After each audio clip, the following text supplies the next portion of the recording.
Bonjour les self-leaders créateurs et je vous souhaite la bienvenue dans cette troisième vidéo sur l'autosabotage ou comment dépasser notre plafond de verre intérieur. C'est une question d'énergie et l'énergie elle se crée à partir du moment où on est OK à l'intérieur de soi. Alors je vous parlais dans la deuxième vidéo de ce premier pilier du plafond de verre qui est le besoin quelque part d'être validé, d'être reconnu. Et cette question qui nous taraude en permanence quand on veut faire quelque chose, mais qui suis-je? Qui suis-je pour réussir? Qui suis-je pour faire ça? Qui suis-je pour dire ça?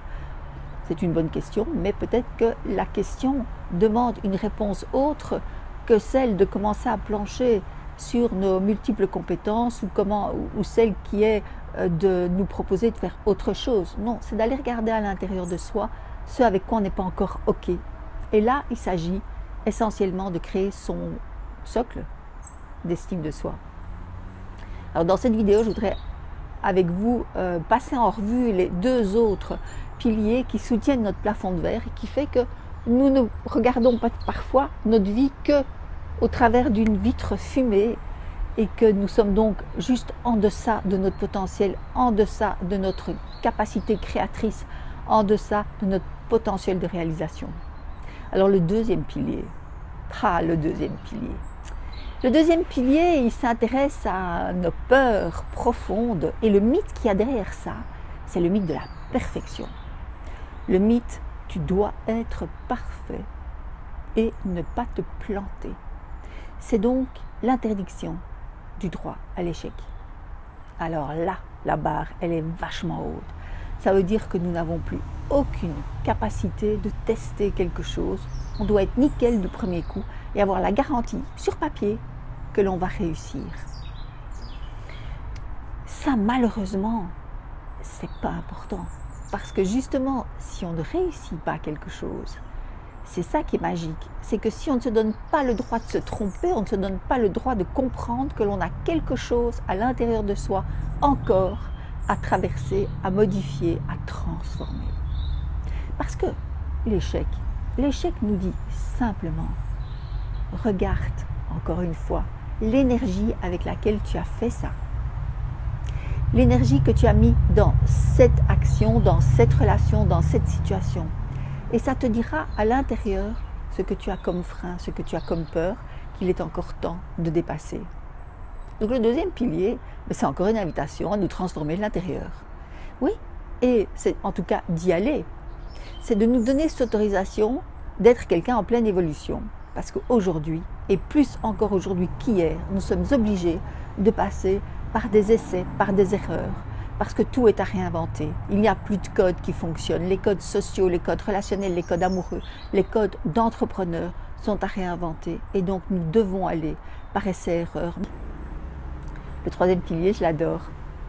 Alors le troisième pilier, je l'ai appris au travers de moi pas mal d'échecs ou plus exactement d'actions et de projets que je ne portais pas jusqu'à leur lumière.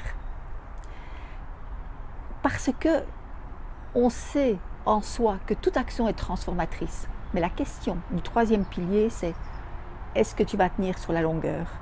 Est-ce que tu vas être assez courageux que pour tenir sur la longueur et continuer à être responsable de ce que tu es en train de mettre sur pied? Parce que quand on réussit, on a beaucoup plus de responsabilités que quand on échoue. On a en tout cas une responsabilité par rapport à soi et par rapport à tous les autres auxquels finalement on fait une promesse, c'est de tenir sur la longueur. Personnellement, je sais que bien souvent, c'est quelque chose qui m'a manqué. C'est que je suis une hypersensible et hyper dispersée. Et donc, tenir sur la longueur, pour moi, c'est vraiment travailler sur ces deux facettes qui sont la facette émotionnelle. Quoi qu'il arrive, je peux être stable dans mes émotions. Et que malgré que je suis une hyper dispersée, je peux quand même mener à bien mes projets, les projets qui me sont chers et les porter à la lumière. Parce que quand on va au bout d'un projet, quand on va au bout d'une logique, on se transforme inévitablement et on devient quelqu'un d'autre. Et on est tous capables de tenir cette longueur. Alors moi, ce thème me passionne, puisque vous le savez ou vous ne le savez peut-être pas si vous ne me suivez pas depuis longtemps, c'est que je me suis spécialisée dans le self-leadership, donc dans cette capacité d'être leader de sa vie, d'entreprendre sa vie au quotidien, que ce soit une vie professionnelle ou une vie privée, les dynamiques sont exactement les mêmes. Et la raison pour laquelle je me suis intéressée à ce thème, c'est que précisément beaucoup de personnes ont un potentiel de dingue et ne l'exploitent pas. Et ça me fend le cœur. Et j'ai juste envie de vous dire, suivez-moi, je vais vous proposer de vous transformer et de réaliser ce qui vous convient dans vos rêves les plus fous et même parfois les plus banals.